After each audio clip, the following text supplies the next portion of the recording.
Okay, go ahead. All right, this is Madcap Music Review. We're here with Matt Baird from Spoken. How you doing, brother? I'm good, man. How you doing? All right. So how's the tour been going so far? Insane, in an amazing way. Like we've never been a band to have expectations of what something is going to be like, whether it's us touring by ourselves or with other bands. And so when we show up to the first show at the Palladium in Dallas, Texas, and we meet everyone. Everyone was some of the nicest people we've ever toured with. The show, 2,800 people, sold out.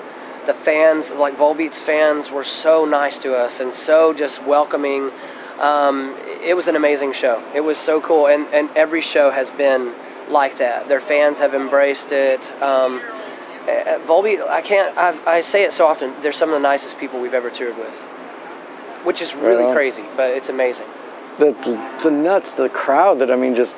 And I've seen so many shows here. It's absolutely just crazy how many people are just lining up. Yeah, and so a lot of them got here 4 hours ago because when we loaded in, we kind of just walked around and ended up talking to some really diehard Volbeat fans. I talked to them about an hour. That's why I got sunburned today. Right on.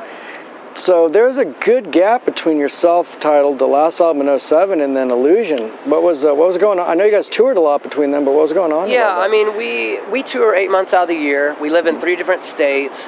When we turned in our self-titled for Tooth and Nail, that fulfilled our obligation with them, so we were no longer under contract. So it's like, what do we do now? What do we want to do? And, they had talked to us about, hey, this is your last record. You want to renegotiate or whatever? And we're like, we did 3 albums on an independent label before Tooth and Nail, 3 albums on Tooth and Nail. It's kind of like, let's just see what happens. And, in that time frame, the music industry kind of took a dive, and nobody was really signing bands. We were trying to get on tours, but it kind of wasn't working out. We didn't have a label behind us. So it was really hard to keep the momentum going from that record. So we kind of just started writing and recording and all this stuff. And so after 2.5 years, we finally got the record done. The thing is, we didn't start writing until about 2.5 years after the self-titled came out. Mm-hmm. We had a couple band members leave, but yet we still continued to tour and all this stuff. And then finally we sat down in a hotel room with Jason Rao, our producer, actually in Denver, Colorado, in their hotel room, and recorded the first demo with an acoustic guitar and vocal. And we're like, cool, where do we want to go with it now? And so for the past 2.5 years, he's been teaching us so much about songwriting and why bands do this or that or whatever. Plus, we've continued to tour full time. We'll tour, usually 2.5 to 3 weeks every month. So we would start routing tours through Nashville to try to finish the record. And so finally, we got it done. 6 months ago, we started talking to E1 Music. So we signed to E1 Music. We got confirmation we were on the Volbeat tour, got a release date, and everything is in place. So it's been amazing. It's amazing. That's a great label. You got Black Label Society on there. I mean, all kinds of good metal acts. So cool. Yeah. It's amazing. Speaking of metal, what are some of your influences going back from when you were a kid? When I was a kid? Man, Metallica. I listen to Metallica all the time. Listen to a lot of Slayer. There's an older Christian rock band called Petra. Listen to Petra forever. Saw them in '83. Yeah, I mean, all these bands throughout the years, Living Sacrifice, which they are working on a new record, and I cannot wait.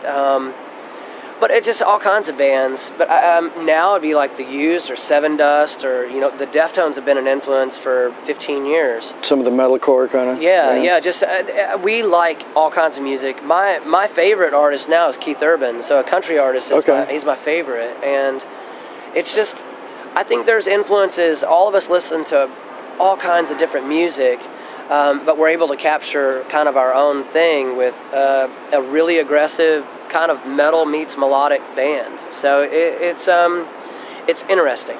How do you do a tour like this where you're doing songs like Stand Alone, which I would imagine just shred your vocal cords, but night after night you're just going out there and you're just screaming? I mean, people are always asked, they're like, how do you do that? How do you whatever? I don't know. I mean, I know what I'm supposed to do.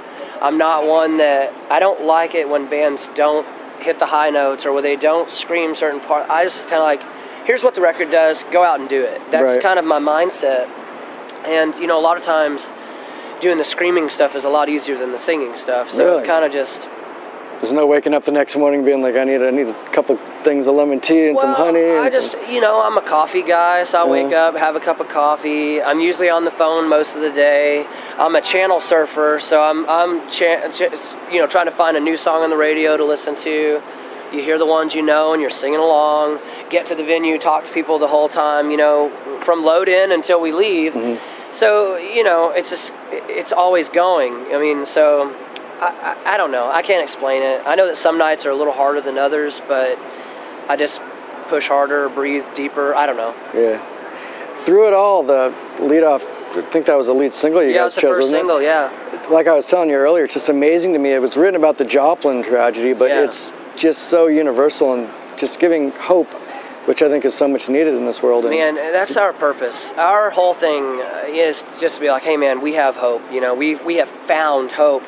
And a lot of people find hope in all these different things, but with us, we find hope in Jesus. That's what, when I was 14 years old, when I experienced unconditional love from people who say, I know Jesus. I'm like, I want to know your Jesus. And so I surrender my life to whatever God wants me to do, in 1992. And so whatever it is, I want to do it and bring glory to God, whatever that is. So there was a calling. Luckily, I get to do rock and roll, Was there ever any guilt? Because, I'm a Christian as well, and growing up, I'd be buying all the Slayer albums, and there's this part of me, I was like, oh, I feel so bad. But no, because when up till the age of 14, I had no clue that it wasn't normal. I didn't know there was no faith involved. Therefore, there was no conscience involved. There was no standard. You know what I mean? There was nothing that was like, here's the standard. Here's biblical standards. You're supposed to live your life by this if you're a Christian. Right. I didn't know that stuff. You were raised more secular? Yeah, I was just, I was just kind of, I love the skateboard. I love metal music. I love Skid Row. But all those bands, I love them today. It's just I've expanded. Now Slipknot is in the mix, and now all these bands that there's some really good bands, and I'm not going to be like, I only listen to Christian music, because I don't want to take away the fact that these people who don't believe the same thing I believe, I don't want to be like, well, they're not as talented, because no way. They have talent. God gave them talent. Whether they use it for Him or not is up to them. Right. But I'm saying there's some really talented people, and I respect their music. Mm-hmm. Absolutely. Yeah. So Absolutely. I love music, man. It's in my brain, my body, my soul, my blood. And so I just want to listen to good music. If there's one song that you wish you had written, that's been written, what would it be?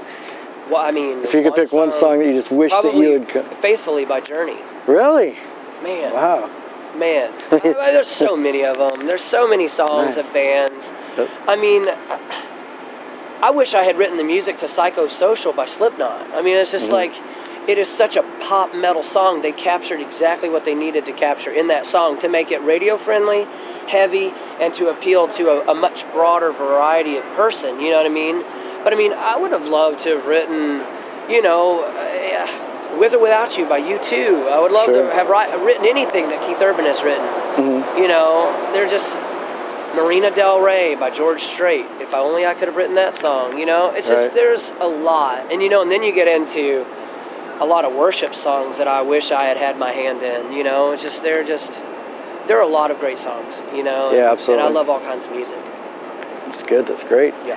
So I'm wishing you guys for a good show tonight. Thank you. So if people that want to find out more, where can they find you guys? SpokenMusic.com is our website. Facebook.com/Spoken. Just go ahead and take 3 seconds and go there and like our page, and then you'll know where we're at, where we're going, what we're doing. But you can just Google Spoken or the band Spoken, and you'll get a lot of Henry Rollins pop up of spoken word, this, that, whatever. But just Google us. We'd love to come to your town. Illusion's been selling well. I checked my indie store today in Long Beach, and they were totally out. That's completely awesome. out. It's been really cool. People wanting it, people can't find it, which is not the best thing. But at the same time, it's usually because they sold out of the inventory they had. So iTunes has it, Amazon has it. We have merchmo.com and merchomo.com is our online merchandising. But you can send us a message on Facebook and be like, hey, I want a shirt. Send me a shirt. We'll do it. And then finally, biggest gig you've played, or what's the most meaningful or biggest the gig that stands out the most to you, and you guys have been, what, playing since '96? What would? Yeah, we've been playing shows for, like, I mean, almost 17 years, but man, there's so many of them. There's so many of them that are just epic, and, you know, I mean, the first time we played a festival in Germany called Freakstock, we headlined one of the nights, and there was like 5,000 people there, and I couldn't believe it or whatever. It blew my mind. It still blows my mind even to think about it or whatever, because I don't know that we were really there. You know what I mean? It's right. Surreal. But I mean, you know, every show on this tour with Volbeat has been awesome. So every show is memorable in some way. Right on. Well, thank you so much for your time, Matt. Matt from Spoken, Madcap Music Review. Go out there and kick some butt tonight, my brother. We'll try. All right, thank you. See you. Awesome. Thanks, brother. Appreciate it, man.